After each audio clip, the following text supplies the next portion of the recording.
Perfecto. Bueno, primero que nada, buenos días, buenas tardes, o buenas noches, depende de donde se encuentre cada uno de ustedes. Muchísimas gracias por unirse a esta iniciativa que Eduardo, Héctor y yo hemos tratado de adelantar desde hace algún tiempo para ver cómo podemos ir compartiendo muchas cosas. Vamos hoy a centrarnos en la respuesta del presidente. Y la respuesta del presidente, a mi modo de ver las cosas, se lo podríamos dar sobre la base de un plan para los primeros 180 días, que es básicamente lo que de alguna manera nos estaba solicitando. Yo creo que hay muchos puntos de coincidencia con Humberto que no son casuales. Durante su estadía en Bogotá bastantes veces estuvimos conversando sobre estos aspectos, ¿no? Primero, yo creo que hay que tener claro para podernos concentrar, focalizar, como él bien lo dijo, que para el planteamiento de los cambios fundamentales de carácter estructural la aproximación depende mucho de la forma como se desencadena este cambio y debe establecerse un plan fundamental a mediano plazo que considere, por supuesto, cambios estructurales y que se vayan desarrollando en paralelo, pero que no sea el foco de atención inicial. Yo creo que perfectamente bien eso puede hacerse de una manera simultánea. Sin embargo, o sea, estamos persuadidos y lo digo claramente que es imprescindible darle respuesta inmediata a problemas críticos, como dice allí, que en este momento se están viviendo. No hay ninguna duda de que esa misma frase que he utilizado también otras veces y Humberto la mencionó, victorias tempranas. Yo creo que ahí está el secreto. De alguna manera es importantísimo que desde el primer día se transmita la sensación de que vamos hacia arriba, que vamos hacia adelante. Eso es contagioso y eso une, galvaniza voluntades. Así que es bien importante, pero vital, que estos primeros 180 días, que estos primeros 100 días, que estas primeras 24 horas, que este primer día sean realmente importantes y que se hagan notar. Yo creo que esa es una de las funciones principales. Ahora bien, este plan de emergencia para atender estos primeros 180 días, de alguna manera lo dijo ya también Humberto, tenemos que ver la situación de la pandemia del COVID-19 y el desplome de los precios del crudo. No hay ninguna duda de que eso ha cambiado de alguna manera también la aproximación que había hace 3 meses atrás sobre cómo abordar el problema. Y eso hay que considerar. Creo que, de modo que, habría que ver cómo nos movemos. Ajá. Ok. Que el plan de emergencia tenga, primero que nada, a mi modo de ver las cosas, una declaración de emergencia del sector de los hidrocarburos. Es imprescindible que se declare la emergencia para poder tomar algunas decisiones y que se considere que ante la fuerte caída de los precios del crudo, se hacen imprescindibles, a mi modo de ver las cosas, modificaciones temporales desde el punto de vista legislativo para las cargas impositivas y para el pago de las regalías. No hay que llamarse engaños, Petróleo de Venezuela no tiene recursos para abordar esta recuperación en el corto plazo, no existe, y las que pueden hacer lo que son las empresas transnacionales, las empresas privadas, obviamente juega un papel vital y determinante lo que significa la rentabilidad o no de la inversión que se va a hacer. De modo que creo que no hay ninguna duda de que debe hacerse esa consideración. No se puede seguir pagando el nivel de regalía que se está pagando y no se puede pagar el nivel de impuestos que se está pagando con unos precios que pueden estar rondando los 20 o menos dólares por barril. De modo que para cargas impositivas y pago de regalía separados, son dos cosas diferentes. ¿Okay? Yo lo tengo muy claro hace muchos años.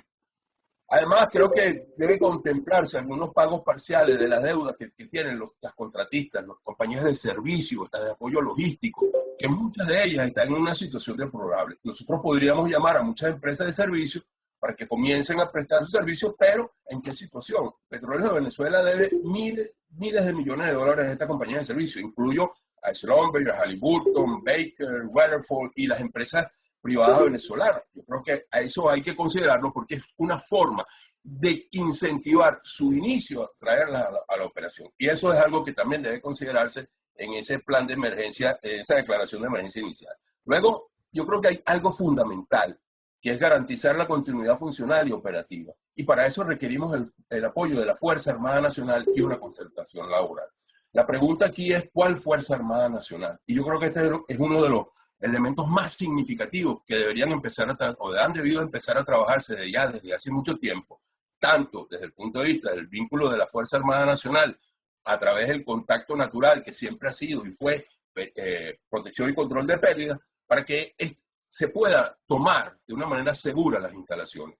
Yo creo que no hay ninguna duda de la posición beligerante de muchos sectores que van a estar allí al acecho y que necesariamente hay que redoblar todo lo que tiene que ver las cuestiones de seguridad.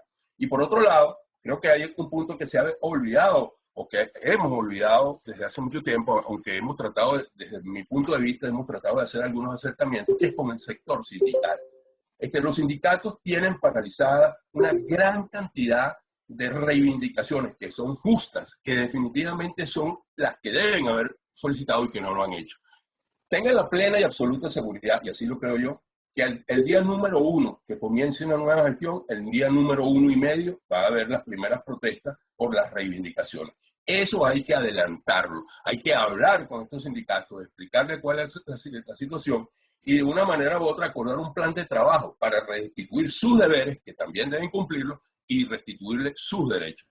Y decirle de una manera muy clara, porque así hay que contemplarlo, que no se están pensando en despidos masivos de los actuales trabajadores de PDVSA y que hay que presentar un plan de migración hacia distintos sectores. Importante mantener la paz laboral. Eso a mi modo de ver las cosas. El otro aspecto que estaríamos pensando es preservar la integración física. Para eso también, nuevamente, la Fuerza Armada Nacional y los gobiernos regulares. Yo coincido plenamente con Humberto. Aquí no va a haber una paz continua. Hay que buscar esa paz. Y para eso es menester contar con el apoyo y la seguridad de los gobiernos estatales y municipales que le den apoyo a la Fuerza Armada y a PCP, que actuarán en el lado interno, y a la seguridad interna que van a tener seguramente las empresas. Lo otro que es una prioridad, por supuesto, es la reactivación de campos, pozos y el aumento de la producción. Eso se requiere personal capacitado. Hay que reactivar empresas privadas, nacionales e internacionales. No es PDVSA la que va a asumir la mayor carga. No hay con qué, no hay plataforma. Tenemos que apoyarnos y ojalá que continúen allí todavía las empresas que están en el país, las que han estado trabajando dentro de las empresas mixtas, con una visión diferente de la PDVSA que abordará estas empresas mixtas, pero es necesario impulsarlas y fortalecerlas. Allí es donde se va a iniciar el proceso. Yo tengo un punto de vista con relación a lo que mencionaba Humberto. Yo priorizo también mucho el rescate de una producción en el lago de Maracaibo. Obviamente hay que resolver un problema básico y vital, que es el gas. Para ello habría que hacer algún acuerdo desde el punto de vista del suministro, que podría venir muy bien del proyecto de gas de Cardón, en vía contraria al que estábamos acostumbrados a ver, y de esa manera presurizar el sistema de gas de la división de Occidente, de modo que podamos comenzar a producir los crudos livianos y medianos en prioridad, que necesitaríamos además para llenar la carga de la refinería, que es el otro punto que también considero importante, que es el abastecimiento del mercado interno. De eso hemos hablado mucho en las últimas semanas. Y hoy en día, por supuesto, el mercado interno, la demanda del mercado interno es precaria, alrededor de unos 80.000 barriles por día. Un aparato destruido, un aparato productivo destruido, todo lo que ha ocurrido con los sistemas de transporte, con los vehículos que son obsoletos y que se han paralizado por falta de repuesto. Pero esta no va a ser la realidad. La realidad es que cuando comience el cambio necesitamos reactivar el aparato productivo y para eso se va a necesitar combustible. No sería menester seguir insistiendo en que vamos a importar y a importar y a importar. Yo creo que hay que focalizarse y seleccionar cuál es la mejor opción de restablecer alguna refinería. No sé si la correcta sea Amoa y Cardón, no sé si puede ser El Palito como centro de distribución, no sé si es Puerto La Cruz. Para eso los entendidos creo que deben abocarse a ello y tener en cuenta eso. Es prioridad, por lo menos, poner a generar en el país unos 120.000 barriles de gasolina y un adicional de diésel. Luego, hay otros aspectos importantes para estos primeros 100 días. La restitución y respeto de los derechos laborales. Humberto ha insistido mucho en que hay que hacerlo con los mejores, pero hay que cerrar un ciclo. Y ese ciclo se cierra con la restitución y el respeto de los derechos laborales. Y que esto lo hemos hablado con muchos compañeros durante las últimas semanas también. Esto no quiere decir que la gente se va a reincorporar a Petróleos de Venezuela. Eso es una reincorporación desde el punto de vista legal. Aquí lo que va a haber es una restitución y el respeto de sus derechos laborales, y para eso se está trabajando ya desde hace algún tiempo con algunos sectores del ámbito político, con algunos sectores del ámbito laboral y del ámbito judicial. Creo que hay unas propuestas que están en este momento en elaboración, y lo que se quiere decir importante es Los trabajadores de Petróleos de Venezuela, y me pongo como ejemplo, yo no quiero volver a hacer una carrera en Petróleos de Venezuela, esa no es la idea, ya eso pasó, nuestro momento para eso ya pasó. Nuestro momento ahora es prestar la mayor colaboración posible para que el periodo de emergencia sea lo más exitoso posible. Eso es lo que creo que debemos concentrarnos y es eso un mensaje también de una manera directa debe darse. Yo creo que el mandato rector interno tiene que ser justicia, equidad y ética sin impunidad. No hay despidos masivos, pero habrán algunos señalamientos propios y pertinentes que deberán hacerse y someterlo a lo que establece el marco legal del país. Luego, desde el mismo inicio hay que revisar la viabilidad financiera de la industria. Yo creo que para Petróleos de Venezuela, más allá del posible apoyo que haya desde el punto de vista de la gasolina, de poner a la gasolina al precio que debe poner, el subsidio, palabra mortal para el Fondo Monetario Internacional y el Banco Mundial, pero que han hecho una excepción porque se entiende que no hay ninguna manera de poner el precio, de aumentar el precio de la gasolina en Venezuela si no hay algún tipo de subsidio, por lo menos temporal. Y eso, junto con otros elementos importantes, nos llevan a repensar, a tener que repensar obligatoriamente lo que va a ser la viabilidad financiera de la industria y la dimensión que pudiera tener o no tener, eso es un punto de discusión, una empresa estatal, que definitivamente, y lo he dicho en muchas oportunidades, a mi modo de ver las cosas, la PDVSA del 76 es absolutamente irrepetible. Luego, iniciar una revisión exhaustiva de convenios y contratos. Yo creo que esto es una de las tareas más importantes. Hay muchas auditorías que hacer, hay muchas revisiones que hacer, hay muchos de los contratos y convenios, gústenos o no, que son legales, fueron aprobados por la Asamblea Nacional, no importa si es la del 2005, la del 2010 o la del 2015, es la Asamblea Nacional como establece la Constitución, pero hay otros que no pasaron por allí, se saltaron a la torera todos los pasos dentro de los marcos legales y constitucionales del país, y todos los proyectos tienen que ser revisados, porque inclusive algunos de los que son absolutamente legales y constitucionales podrían estar lesionando el patrimonio nacional y eso ameritaría una revisión que está perfectamente justificada dentro de los marcos internacionales económicos, financieros y de convenio. Así que este es un aspecto vital que también debe comenzarse desde el primer día. Y luego, hay algo que yo he insistido durante las últimas 3 o 4 meses. No sé si esto ha tenido algún abono en alguna de las tierras en las cuales lo he dicho, pero he insistido en que hay que atender la situación de inventarios precarios que nosotros tenemos en muchos materiales y equipos. Yo ponía, por ejemplo, Eduardo, hay un ruido que no me deja... Sí, espérate, por favor, apaguen los micrófonos. César Camacho que cierre el micrófono. Prende el tuyo, Horacio. Horacio, prende el tuyo, ok. Listo. Ok. Bueno, decía lo de los inventarios. Yo he puesto un par de ejemplos, voy a insistir en ellos. En el 98, en el lago de Maracaibo, en todo el lago de Maracaibo, había 2.500 lanchas para el apoyo logístico de las operaciones del lago de Maracaibo. Hoy en día no llegan a 125 lanchas activas. Entonces, reponer eso es algo realmente, un esfuerzo titánico que requiere empresas que se dedican a ese sector, pero también requiere lugares donde esas lanchas puedan estar. Eso es un aspecto que se puede ir adelantando, como se pueden ir adelantando las bombas electrosumergibles que se requieren en La Faja, para reactivar muchos de los pozos de La Faja que se perdieron el año pasado en su producción porque se quemaron muchas de esas bombas cuando hubo el blackout en el mes de marzo del año pasado. Yo creo que poner una bomba electrosumergible desde que se pone la orden hasta que llega, pasan alrededor de 90 días y no podemos esperar todo ese tiempo. Eso tiene que ser adelantado, eso tiene que ser pre-contratado, pre-hablado, por lo menos informado, por lo menos alertado. Y yo creo que eso es algo que hay que prestarle atención, igual como es las tuberías, igual como es la situación de mucho personal y mano de obra calificada, la cual no está identificada y no podemos, no todo se puede hacer con profesionales, necesitamos también mucha mano de obra especializada. Por ejemplo, yo no creo que Eduardo esté capacitado para hacer un buzo en el lago de Maracaibo, ni yo menos, pero para ese tipo de personal hay que identificarlo, hay que buscarlo, hay que ubicarlo, hay que tenerlo allí. Y yo creo que esa es una tarea que podemos ir adelantando desde ahora.